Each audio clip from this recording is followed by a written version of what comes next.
Our top story at this hour, Malaysia is facing a hung parliament for the first time in its history. The monarch has called upon political leaders to propose a coalition government after a tightly contested general election failed to produce a clear winner. Party leaders have until this afternoon to inform the king of their choice of prime minister and the alliances they have formed.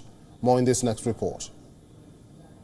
Malaysia's political leaders scrambled on Sunday to secure support from rivals a day after a general election produced a hung parliament, with no coalition winning a parliamentary majority. Long-time opposition leader Anwar Ibrahim and former Prime Minister Muhyiddin Yassin each said they could form a government with support from other parties whom they did not identify. Anwar's Pakatan Harapan coalition won 82 lower house seats, short of the 112 majority, but slightly ahead of Muhyiddin Yassin's Perikatan Nasional coalition with 73. While Prime Minister Ismail Sabri Yaakob's Barisan Nasional Alliance, whose United Malays National Organisation had long been Malaysia's dominant political force, suffered its worst electoral defeat ever, winning just 30 of the 178 seats it vied for. Political analyst Azrul Hadi Abdullah Sani said the election showed that the country is more divided than expected. I think rural Malays have rejected corruption, looking for more cleaner and stable government. And with Perikatan Nasional making inroads in UMNO vote bank, it shows that there are three legitimate coalitions in the future of Malaysian politics. Forming a government may require the involvement of Malaysia's king, whose largely ceremonial role includes the power to appoint as prime minister a lawmaker he believes will command a majority when no coalition can do so on its own. The palace has now called each political party to present the name of a lawmaker it thinks has the majority support by 2 p.m. local time on Monday. A record number of Malaysians voted, with many like Daniel hoping to end a spell of political uncertainty which has had 3 prime ministers in as many years. Just disappointed in general because I don't think the country is moving well. It's a fair representation of democracy in this country, but it's not a result I was hoping for. Without a clear winner, the uncertainty could persist as Malaysia faces slowing economic growth and rising inflation.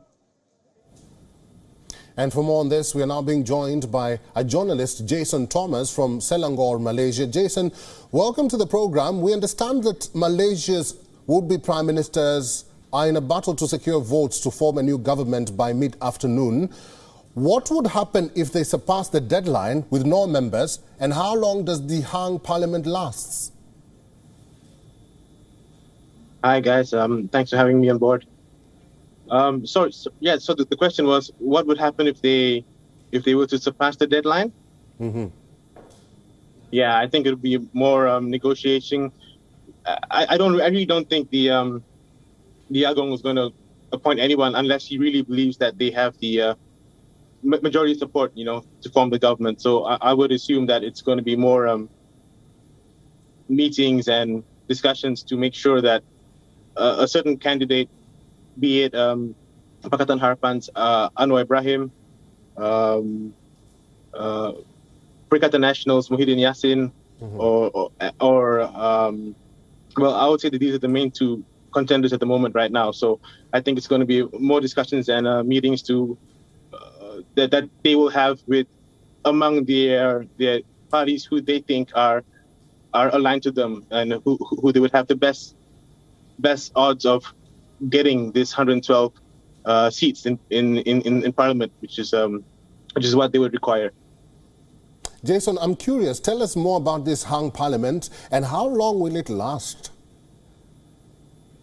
How long will it last? I think it's the first time actually it's happened in Malaysian history that hung parliament has happened after an election. Usually there's been a clear winner, or if not, in the past it used to be 2/3 majority for the ruling Barisan National government. So really, I can't really tell you that because I really think that we're in uncharted territory right now. Jason, the country is now, however, politically unstable, having seen 3 prime ministers since voters went to the polls in 2018. Will this year be any different for Malaysia going forward? I mean, we really got off to a very shaky start, I must say. This election was promised, or it was the public were made to believe that this election would end political instability in the country. But with this hung parliament, and we can see what's happening now, the major players are claiming that they have enough numbers to form the government, right? So it's really got off to a bad start. But it's more important that once the new prime minister is appointed and he does have he does enjoy majority support, at least 112, that the government can remain until the next election, right? We don't want MPs pulling out of the government or withdrawing the support for whatever reason. So that'll be crucial, right, to make sure that we have a government that is formed, the next government that is formed will last until the next election in 5 years' time. All right, let's see how that plays out. Thank you very much, Jason Thomas, for giving us time today. WION is now available in your country. Download the app now and get all the news on the move.